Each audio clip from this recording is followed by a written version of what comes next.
அவருடைய அரசியல் வாழ்க்கை, வயது, அதையெல்லாம் வைத்து இன்றைக்கும் நான் அவருக்கு மரியாதை கொண்டு கொண்டிருக்கக்கூடியது. அவரை பெயரை சொல்வதற்கு கூட நான் கூச்சப்படுவது உண்டு. ஆக பெரியய்யா என்றுதான் சொல்வது உண்டு, டாக்டர் என்றுதான் நான் சொல்வது உண்டு. ஆக அந்த அடிப்படையிலே கேட்கிறேன், வன்முறை கட்சியை திமுகவோடு ஒப்பிட்டு பேசுகிறீர்கள், வன்முறையை தூண்டுகிறது என்று சொல்லுகிறீர்கள். நான் கேட்கிறேன்,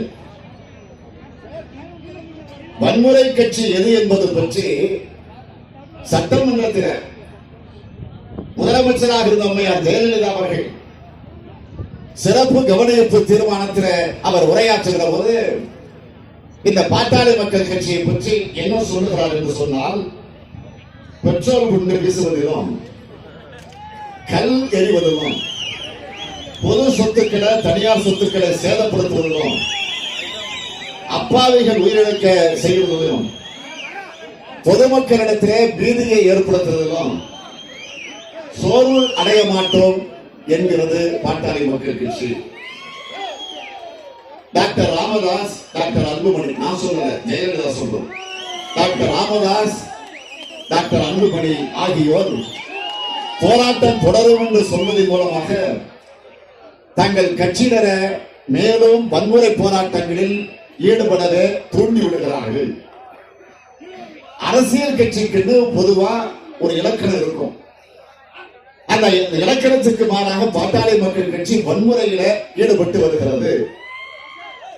பொதுமக்களுக்கும், பொதுமக்களுடைய உயிருக்கும், உடைமைக்கும், பொது சொத்துக்கும் ஊறு விளைவித்தல், சட்டவிரோதம் செய்யக்கூடிய காரியத்தை செய்வது பிஎம்கே தான், பாட்டாளி மக்கள் கட்சி தான். எனவே அதை நாங்கள் வேடிக்கை பார்த்துக் கொண்டிருக்க மாட்டோம், அதை நாங்கள் அடக்கியே தீருவோம் என்று ஜெயலலிதா முதலமைச்சராக இருந்த போது சட்டமன்றத்திலே பேசியிருக்கிறார். ஆனா அப்படி பேசி அந்த கட்சியோடு, அதிமுகவோடு தேர்தல் கூட்டணிக்காக இன்றைக்கு சேர்ந்திருங்கள், நான் வேணாம்னு சொல்றேன். ஆனா தேர்தல் கூட்டணிக்காக போய் சேர்ந்துவிட்டு வன்னியர் சமுதாயத்திற்காக 20% இடஒதுக்கீட்ட தந்த திமுகவை பார்த்து இன்றைக்கு நீங்கள் எப்படி சொல்லலாம் என்ற கேள்வியை தான் நான் கேட்கிறேன்.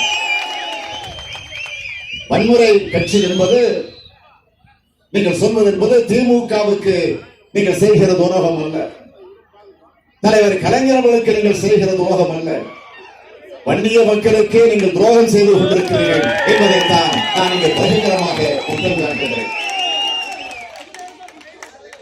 வன்னியர் சமுதாயத்தினர் வளர்ச்சி அடையக்கூடாது, அவர்களை இன்ஜினியர்களாகவும் மருத்துவர்களாகவும் உருவாகக்கூடிய சூழ்நிலையை தலைவர் கலைஞர் அவர்கள் ஏற்படுத்தி இருக்கிறார் என்கிற அந்த கோபம் தான் இப்ப பெரியவுக்கு சின்னையாவுக்கு ஏற்பட்டிருக்கு.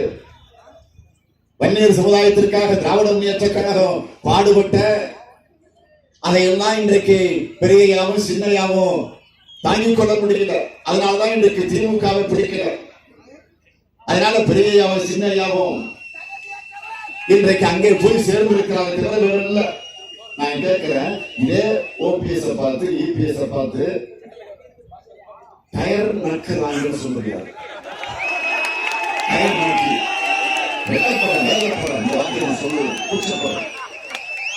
சொன்னது யாரு? சின்னையா. அந்த டயர் நக்கியோடு கூட்டு சேர்ந்திருக்கிறது எதனால சொல்றது? இதுக்கு மேல நான் சொல்ல விரும்புகிறேன். மத்தியில மோடி அவர்கள் ஆட்சிக்கு வருவதற்கு முன்பு மக்களிடத்தில் வழங்கிய வாக்குறுதிகள் என்ன? இளைஞர்களுக்கெல்லாம்